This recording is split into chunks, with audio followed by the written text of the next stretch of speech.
Okay, so my topic was exploration of genres in violin studies. So kind of a timeline on how I got started. So I was in the chamber program, and then really last semester I really wanted to focus on solo work and solo repertoire. So I went to the Islamic Bistro and I said, would this be possible to do for an independent study? And then in terms of finding like different music, which you'll see the final pieces that I chose to play are in the recital, the pages that I handed out. And so each piece was chosen kind of based on whether I liked it, also difficulty, and then I did have, which I'll get into, different like kind of like sections and types of music that I wanted to play.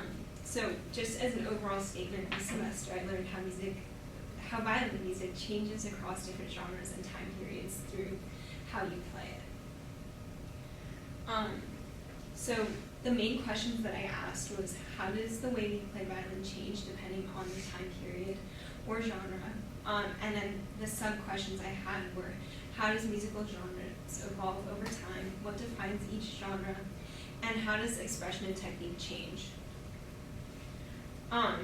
Okay, so my 5 kind of sections were, I started with Baroque, which was between 1600 and 1750, and that was a large focus on articulation and structure, so that'll be like your Mozart, and there'll be a lot of staccato, so really short notes, and then a lot of slurring, which will put a lot of notes together, and so kind of balancing those two are what articulation and the structure does.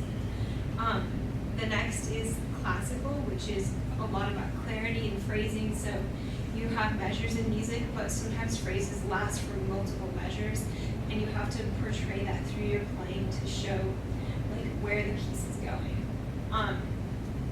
My next section is romantic, which is very expressive and emotional. This was mainly between the 1820s and 1910s, but there's romantic music from every time period.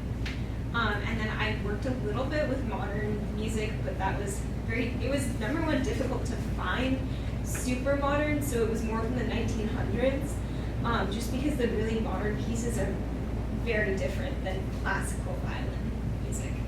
And then I also worked on some jazz, which includes swings, sliding into notes, which is very difficult for a violinist because you're taught to hit the notes exactly, and then also improvisation.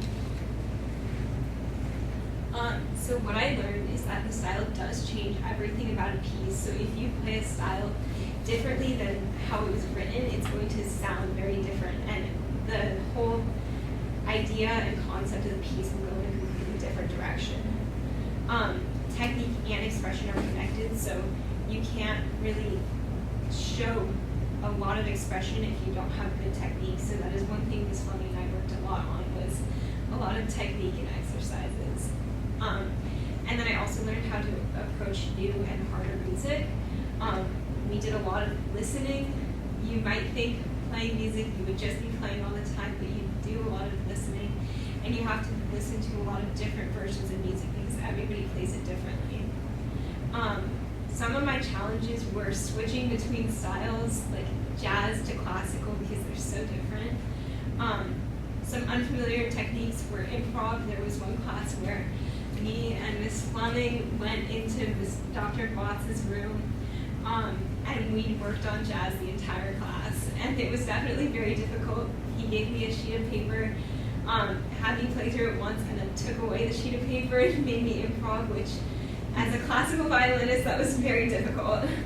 And then also interpreting music without clear instruction was difficult. We found a piece online that was actually written in the 2000s, like I think it was maybe 2025, and there was no recording of it. So we didn't know how the composer wanted it to sound. We didn't know like what his intentions were with it. I didn't end up playing that one for the recital, but it was very interesting to see, like, it was kind of up to me how I wanted it to sound. Okay, so my final product was a collection of pieces across genres. The genres I already talked about, and then they can be seen in my recital, which is tomorrow at 6 p.m. And then I was was just going to go through my recital pieces and which category they are in. So, and these are in your program, so if you want to follow along, you can, but you don't have to. So, my first piece that I'm going to play is a trio with a piano and cello and myself playing violin.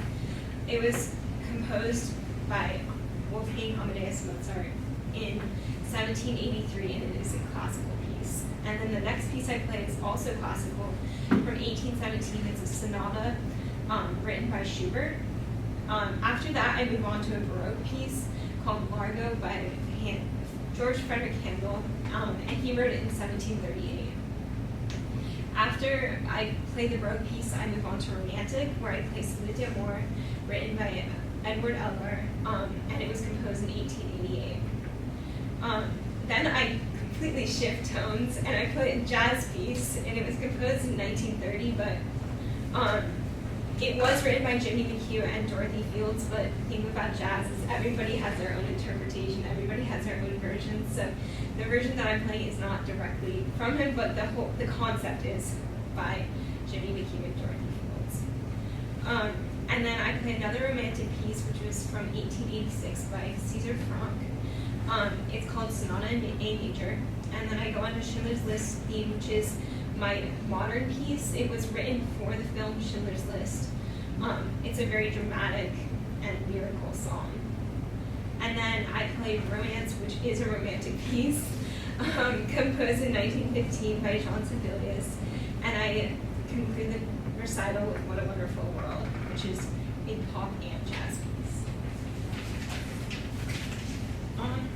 Okay, then I did have a video. It was like a short snippet of each song, but it looks like I have to prove. It's requesting Yeah. through you permission to play it.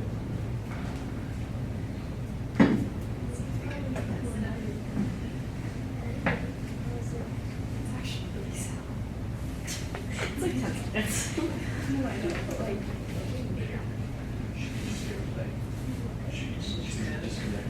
Oh, you want to do it that way? I got it right here, but if that's easier. Oh. So if you want to mirror to Okay. the Brewster Conference Apple TV. Oh, I think, Yeah. yeah. Oh, yeah. Wow. Cool. Thanks. You have to play though from your iPad, I think. Oh, no, because this is through hers. Oh, you give Yeah. permission. Okay.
Okay.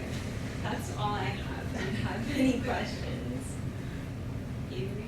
Are there like any of the genres that like you tried out like this semester or this year that you like found that you liked the most that you never really thought you would? I really like the romantic and classical music. Sure. What does your practice schedule look like? It's a lot of practice. Yes. I meet with Miss Fleming every, I want to say E-block, so we go in and we practice for 75 minutes, and then I also practice most days after school. I do private lessons Mondays with a teacher, and then I do a lot of practice outside of that. So usually about an hour, like 45 minutes to an hour, sometimes more every day. When did you start playing violin, and which of these pieces was the hardest to play? I started, I want to say second or third grade, and then I stopped playing because my teacher moved away. And then when I came to PCBS, I played flute in 5th and 6th grade.